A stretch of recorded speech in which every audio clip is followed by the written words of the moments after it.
And if David Adair's story is true, an even larger and presumably more powerful engine of unknown origin has also been in government possession for at least 30 years. But what about the story behind this supposedly alien technology? How did it come to be in human hands? According to Lazar, during his stay at Area 51, he was given information which, if true, would constitute undeniable proof of intelligent life on other planets. In Lazar's video interview, he claims that while at the super-secret S4 facility, he was shown official briefing documents stating that the beings who gave us the secrets of the flying saucer came from the Zeta Reticuli system, a star system that is 35 light-years from Earth. The beings are 3 to 4 feet tall and weigh 25 to 50 pounds. They have grayish skin and large heads with almond-shaped wraparound eyes. These beings said that they had been visiting Earth for a long time and presented photographic evidence which they contended was over 10,000 years old. There was an exchange of hardware and information in Central Nevada until 1979, at which time there was a conflict which brought the program to an abrupt halt. Few made the connection at the time, but Lazar's identification of the Zeta Reticuli system appears to corroborate an amazing story told 20 years earlier by Betty Hill, one of the first UFO abductees. And while Betty was aboard the ship, she was conscious enough to look around and ask questions. And she saw what appeared to be a star map on the wall on the inside of this ship. And she asked who apparently was the leader of the group what it represented. And he says, well, it's our sector of the universe. Well, Betty remembered that, apparently. It was imprinted in her subconscious. And Betty was able to draw a sketch of what she had seen on that star map inside the ship. No one really knew just what it meant, except that a brilliant young woman, an astronomer by the name of Marjorie Fish, looked at it and said, I think I can make some sense out of that.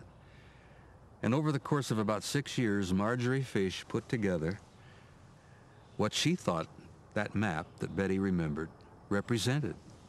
But on that map were a couple of star systems that were not discovered until the late 60s. Once we made those additional discoveries, the Fish map became very valid.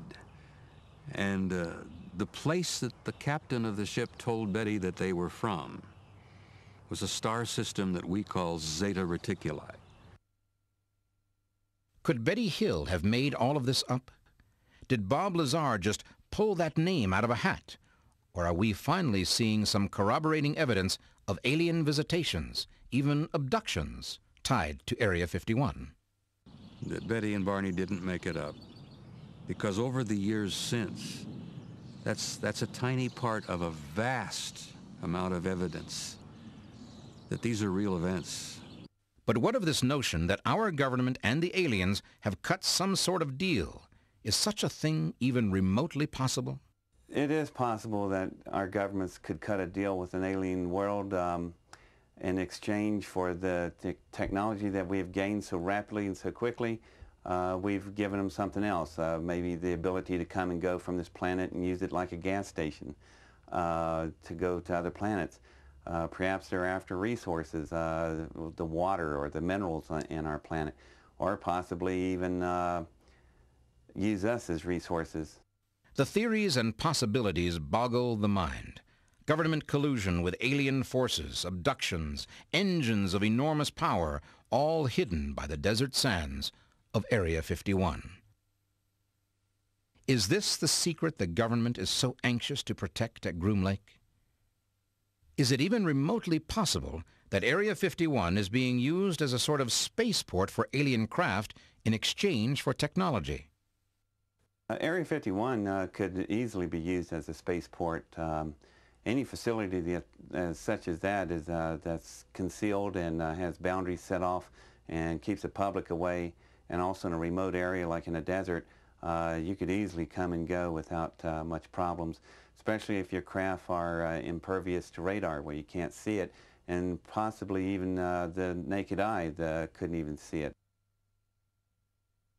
Lazar says he witnessed the operation of the ship's power source and that it made use of the enormous energy made possible by antimatter. And according to Lazar, one matter-antimatter weapon could easily destroy all of the Earth's civilizations. Lazar also claims that using this energy as a power source makes this craft impossible to detect.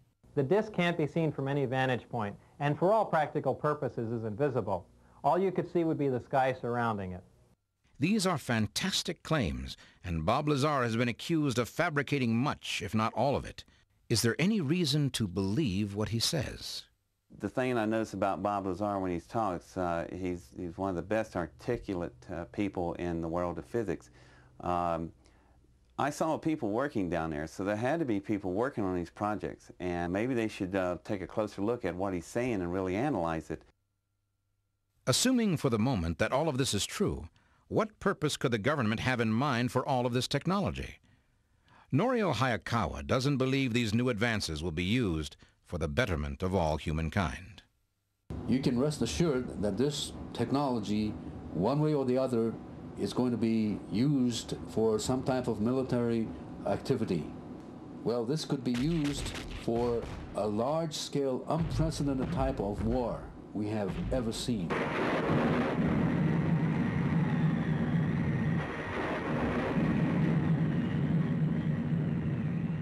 Norio Hayakawa doesn't believe these new advances will be used for the betterment of all humankind. These are photos of a secret California facility conducted by Lockheed Corporation. There are several secret air bases in Southern California where they are testing the parts to build some of these this craft objects, and the strange thing about these facilities is that you don't see any aircraft on the runway, no aircraft whatsoever. When this facility was under construction, people near the area have seen rows and rows of cement trucks almost 24 hours a day, continuously, in one cases for several weeks at a time, indicating that a large underground complex was being constructed. I was fortunate enough to interview people who constructed the underground facility at Area 51. There's research laboratories and things like that under the desert floor, and then the surface was restored to look like it did before. According to Hayakawa, the security around this facility is as strict as that surrounding Area 51, and the sheer size of each is truly staggering. Even if some secret project of gigantic proportions really is going on underground in California and Nevada, does that mean the technology is being developed for hostile purposes? To be honest with you, I would not be surprised that some abductees are taken to some U.S. underground facilities. And if that is indeed the case, there again, we're dealing with a criminal case here that involves total violation of our constitutional system. Can these stories actually be true? UFO abductees brought by force to Area 51. Is there any evidence to support these frightening claims? In Robert Lazar's video, he claims that the S4 facility near Area 51 is hidden inside a mountain with 9 giant hangar doors textured to blend in with surroundings. Incredibly, this matches the description given by some people who claim to have been kidnapped by the occupants of a UFO, then taken to a mysterious underground facility. Abductees have been taken to places that they have assumed were underground facilities. Abductees have also reported that they have seen what appeared to be U.S. military people involved in their abduction. And yet there are also those who believe the military is developing this technology for the protection of the human race from an alien invasion. I don't think the government or the military believes that we face a major threat from anybody on this planet, that our greatest threat literally comes from someplace out of this world. Others believe the government is only interested in protecting itself. They started infiltrating UFO organizations. They spied on UFO researchers. They put out false information to muddy the waters. They actively encourage this laughter curtain, a policy of ridicule that anyone who sees a UFO is crazy. Well, anyone who sees a UFO is not crazy. That's just the prism through which we view this now. The government's done a very good job of disinformation, of clouding the whole issue. All the eyewitnesses that said they've seen things flying at Area 51 is easily explained. They're seeing things that are flying there. Research is going on, and they're flying everything from reverse engineering aircraft to possible extraterrestrial craft coming and going. So these people are not nuts. They are seeing things fly around out there. It's an underground military presence that is vast. Friends of mine who've been in it have said that it's literally a 40-story building, buried underground.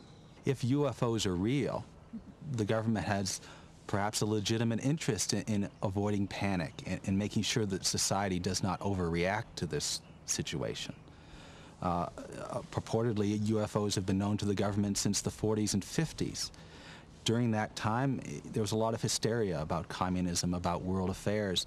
If you were to introduce UFOs at that time, perhaps there would be mass hysteria. Perhaps there would be a shaking of the foundations of our society.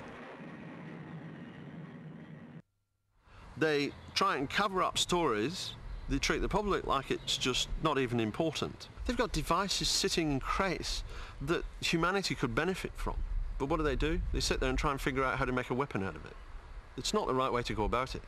If they want it to evolve, they've got to start sharing some of the information so that everybody can start working on how to advance it and use it. Bob Lazar is unshakable in his story. In a recent interview, he was quoted as saying, "I am exactly sure of what I saw. I know what mainstream science is like. I know where physics stands.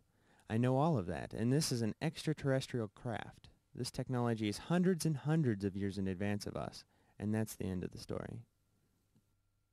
But those of us who didn't see it firsthand still have to ask, is there any indisputable evidence that alien technology is being tested and used at Area 51? Could it be that locked deep beneath the desert floor, behind the tightest ring of security in our history, there is proof positive of life on other worlds? If that proof is there, it brings up another, even more profound question. Will the world be better off if that startling disclosure is made and the